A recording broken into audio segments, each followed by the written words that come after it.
امروز اومدیم براتون یه دونه گیربکس آردی جمع کنیم. راه کارا فرقی با هم نمی‌کنن، فقط شفتاشون با هم دیگه فرق دارن. ته این شفتا یا رزوه‌ای ان یا کشوی خوره یا چارچوب خوره. گیربکسش مثل گیربکس پیکان میمونه، فقط یه دنده بهش اضافه کردم مثل نیسان‌های دنده 5. تفاوتشون مثل همون نیسان 4 دنده و 5 دنده، یعنی فرق دیگه با هم نمیکنن. دنده زیراشون هم به این شکله. این هم شفت 4شه، همون دنده 4 با هم میچرخن به این حالت. و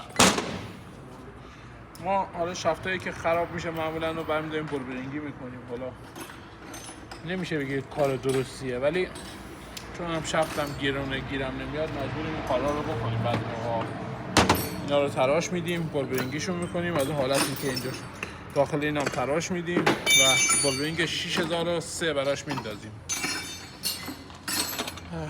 جواب هم میده. میدونی چرا؟ چون ماشین سنگینی نیست که بخواد، ولی توی خانواده‌های نیسان این بولبرینگی جواب نمیده. حتما شب فابریکی باشه. من بستم، بعد یه مدت این بولبرینگ‌ها خراب میشه و جوابگو نیست. حالا باز ادامه شما الان باز واسهتون میذارم. اینم ادامه همون گیربکس قبلیمونه.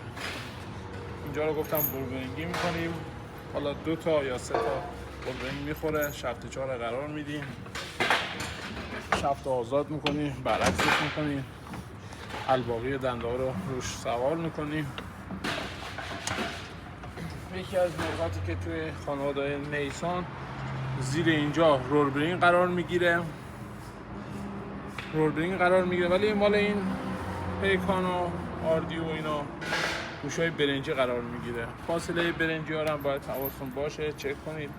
فاصله هاشون به این شکله، ببینید اندازه هاشون باید یه فاصله درستی باشه که دنده تماس نگیره. وقتی دنده رو اول میکنید صدای آب میره از خودش نگیره، آب هویش نگیره. به قول بچه ها دنده 2 رو قرار میدیم، کشوی 1 و 2، سمتی که تیزه به سمت 1، سمتی که صافه تخته به سمت 2.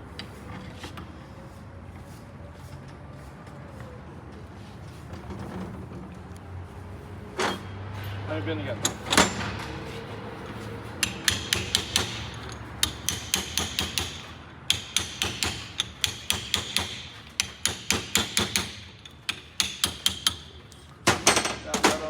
قرار میدیم، برنجاشو باز دوباره چک میکنیم.